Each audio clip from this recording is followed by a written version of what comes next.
How to measure blood pressure. Step 1.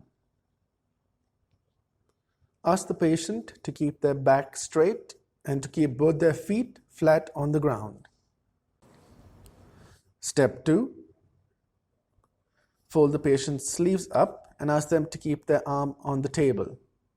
After putting the cuff on the patient, make sure that the cuff is not too tight. Also, make sure that it is 2 centimeters above the elbow.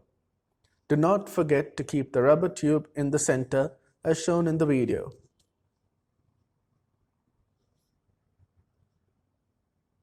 Step 3. On the machine, press the start-stop button in order for it to check the blood pressure.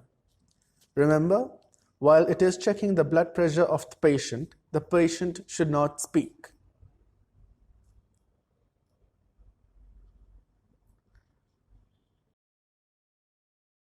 Enter the data that you get in the notebook and later enter it in the mobile app given.